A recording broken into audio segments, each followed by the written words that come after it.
Hello, bachcho. Let's read the question. The question says, what would happen if the tree is hacked and chopped? So, इस question का meaning क्या है? तो ये question में ये पूछा जा रहा है, क्या होगा ट्री को अगर उसे काट दिया जाए, हैक कर दिया जाए या फिर चॉप्ड कर दिया जाए, यानी कि काट दिया जाए।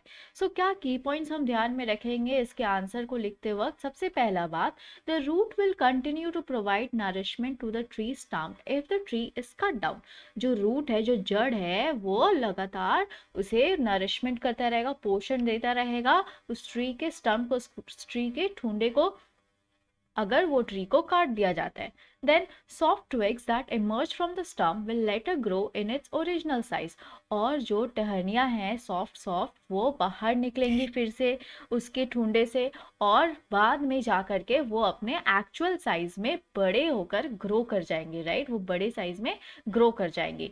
Then the tree will be safe and revived by the safe root, and it will also help the tree to regain its lost glory। और जो ट्री है वो बाद में जा कर के सेफ बच जाएगा और फिर से पुनर्जीवित हो जाएगा उसके रूट के थ्रू, उसके रूट के द्वारा। और जो रूट है वो साथ ही साथ ट्री को हेल्प करेगा उसकी जो खोई हुई खूबसूरती है, जो उसकी ब्यूटी है, उसका जो साइज है, शेप है, जिस तरह वो ग्रो किया हुआ था, जैसे उसे फकर था अपने आप पर, फिर से वो उस तरह ही ग्रो हो जाएगा इन फ्यूचर, राइट? अब हम जानते हैं कि इसका आंसर हम क्या लिखेंगे। So here we have the answer, the root will continue to provide nourishment to the tree stump if the tree is hacked and chopped and left as such, with the root of the tree neither dug out nor injured। जो root है, जो जड़ है, वो लगातार provide करेगा पोषण tree को, ट्री के स्टम्प को, मतलब उसके ठूंठे को।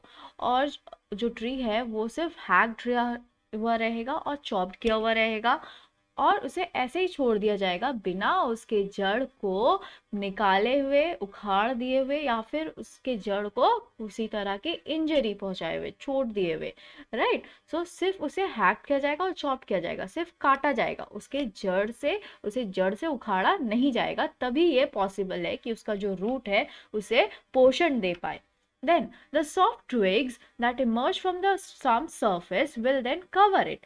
और जो सॉफ्ट ट्विग्स है, जो टहनी होती है, वो स्टम्प को, ट्री के ठुंडे को कवर कर लेंगे धीरे धीरे बाहर निकल कर। If these twigs are not cut और hacked, they will continue to grow and eventually the tree will reach its original size as time goes on. और ये जो टहनियाँ हैं, अगर इसे काटा नहीं गया तो ये धीरे धीरे बढ़ती जाएंगी, और फाइनली ये जैसे ट्री का जो रियल साइज था वो एक्चुअल साइज में बड़े हो जाएंगे समय के साथ। The tree's injured bark will get healed, returning to its previous size। और जो ट्री का जो छाल है, बार्क है, जो इंजर्ड था, जिसमें चोट लगी हुई थी, कटा हुआ था, वो धीरे धीरे ठीक हो जाएगा और अपने पुराने साइज में वो फिर से ग्रो कर जाएगा। The threat of its life will be overcome and hacking or chopping will fail to kill the tree। और जो थ्रेट है, जो किसी, जिस तरह की वूंड उसे दिया गया था, जिस तरह का इंजरी उसको दिया गया था उसके लाइफ को, उससे वो उभर कर निकल आएगा वो ट्री। उसके हैकिंग और चॉपिंग जो है वो फेल हो जाएगी, जिसने भी उस ट्री को काटा था, और जो ट्री है वो अपना रियल साइज गेन कर लेगा। The tree will be saved and revive by the safe root, and it also help the tree to regain its lost glory. So जो ट्री है वो फिर से पुनर्जीवित हो जाएगा, वो बच जाएगा उसके रूट के थ्रू, उसके रूट के द्वारा। और जो रूट है वो साथ ही साथ ये भी हेल्प करता है ट्री को उसकी जो ब्यूटी है, खोई हुई ब्यूटी है, उसे रीगेन करने में, वापस पाने में।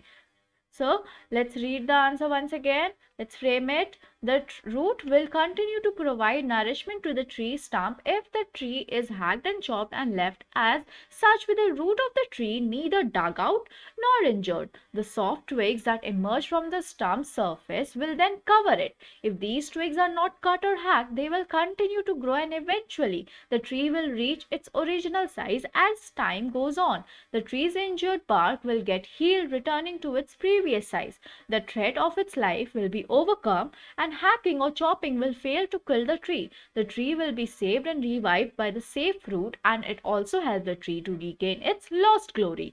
I hope you understood it well. Thank you. Best of luck.